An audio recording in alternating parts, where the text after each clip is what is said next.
اللهم صل على سيدنا ومولانا محمد معدن الجود والکرم وآلہ وبارک وسلم۔ حضرت انس بن مالک رضی اللہ تعالیٰ عنہ ارشاد فرماتے ہیں، نبی پاک سید عالم صلی اللہ علیہ وسلم نے فرمایا، امام بہقی نے اس حدیث کو نقل کیا ہے، حضور علیہ السلام نے فرمایا جب اللہ نے زمین کو پیدا کیا تو یہ کانپنے لگی۔ اللہ کریم نے پہاڑ بطور میخوں کے اس کے اندر ٹھونس دیے، لگا دیے تو زمین ساکن ہو گئی۔ فرشتے عرض کرنے لگے، یا اللہ، پھر تیری مخلوق میں سب سے زیادہ طاقتور تو یہ پہاڑ ہوئے،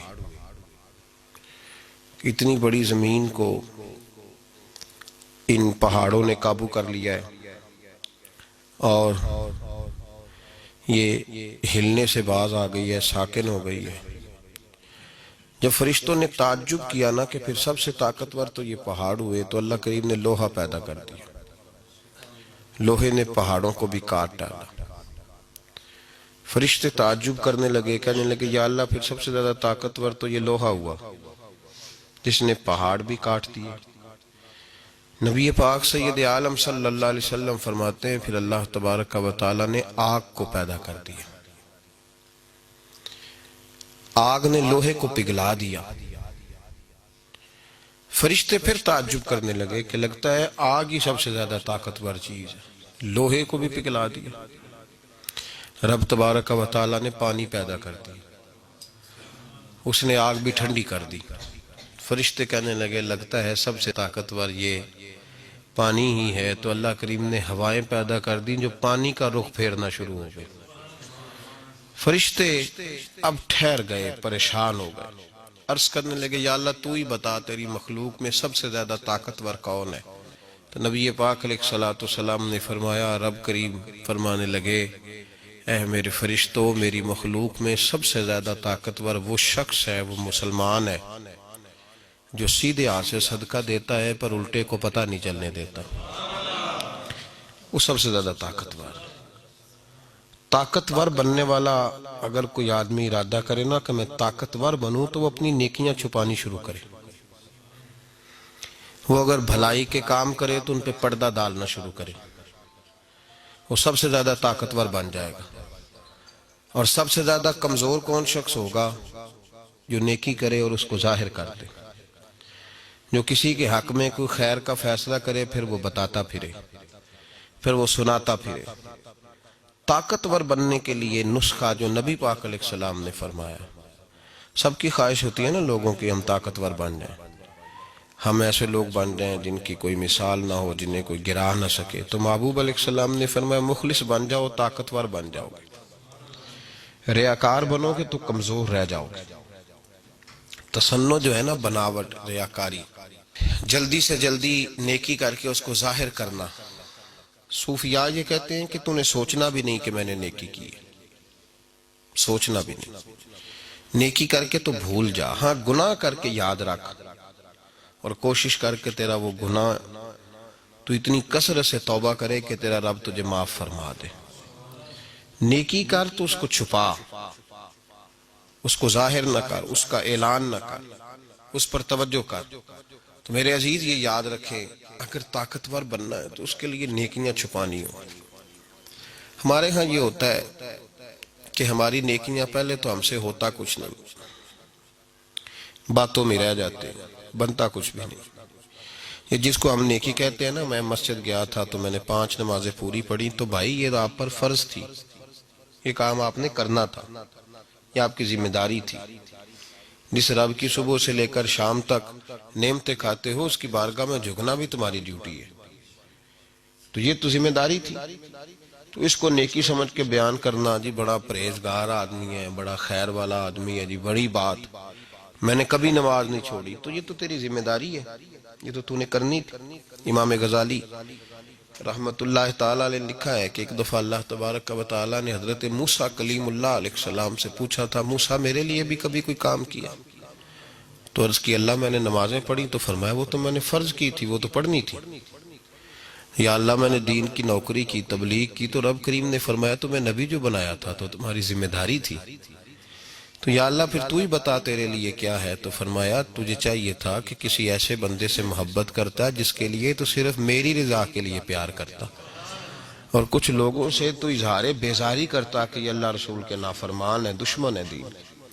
پہلی بات تو یہ کہ نیکی کرنے ہم سے بن نہیں پڑتی، اور اگر کبھی ہو جاتی ہے تو ضائع ہو جاتی ہے۔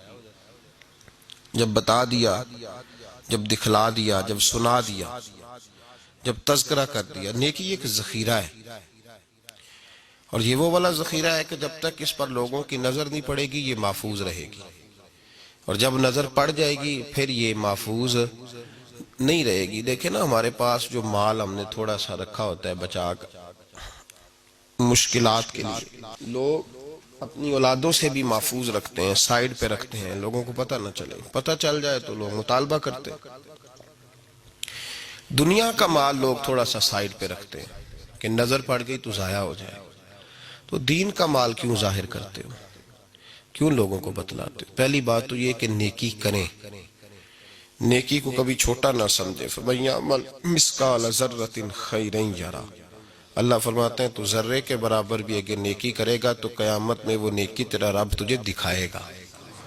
اس چھوٹی سی بھی نیکی کو حقیر نہ سمجھے۔ جی ہاں، جہاں دیکھیں نا حضور نے فرمایا کچھ نہیں کر سکتا تو کسی سے مسکرا کے بات ہی کر، اللہ تجھے صدقے کا ثواب عطا فرمائے گا۔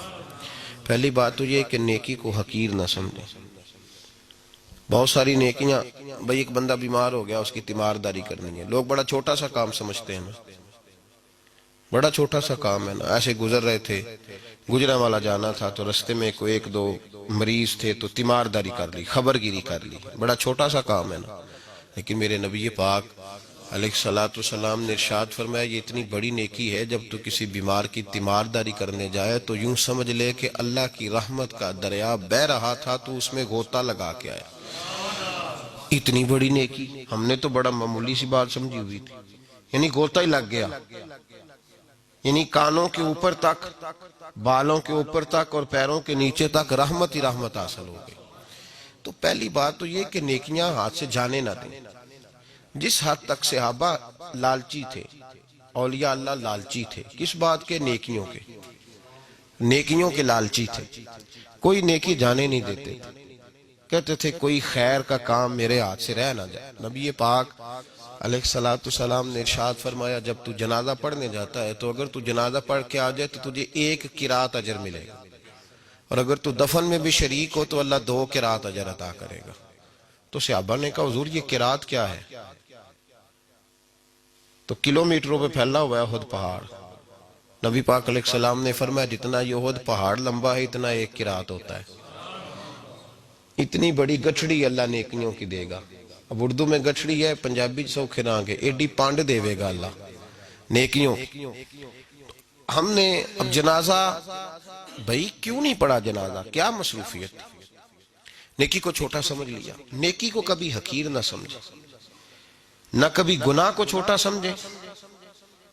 اعلیٰ حضرت فاضل بریلوی رحمت اللہ تعالیٰ علیہ سے کسی نے کہا حضور صغیرہ اور کبیرہ گناہ کیا ہوتا ہے؟ فرمانے لگے گناہ تو گناہ ہی ہوتا ہے۔ چلیں شریعت نے اس کے 2 درجے بیان کر دیے، لیکن فرمایا یہ نہ سمجھو کہ گناہ ہو رہا ہے، یہ سمجھو نافرمانی کس کی ہو رہی ہے۔ جس کی نافرمانی ہو رہی ہے وہ بہت بڑا ہے۔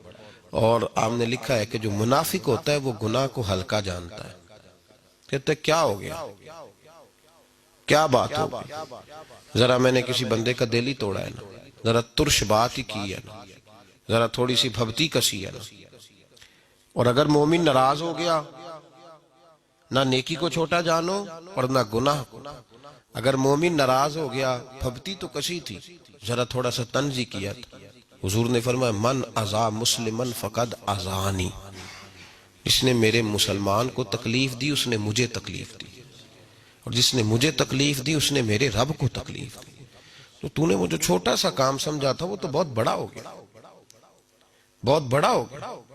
اس لیے امام غزالی رحمت اللہ علیہ فرمایا کرتے تھے بعض لوگوں کا گناہ تو صغیرہ ہوتا ہی نہیں، بعض لوگوں کا گناہ صغیرہ ہوتا ہی نہیں۔ فرماتے ہیں جب کوئی کسی جگہ پہ منصب پہ فائز ہو تو اس کا گناہ صغیرہ نہیں رہتا، والد کا اور دادے کا گناہ صغیرہ نہیں، اس لیے کہ اس کے بچے پاس تھے، پوتے پاس تھے، نواسے پاس تھے، انہیں سیکھنا تھا۔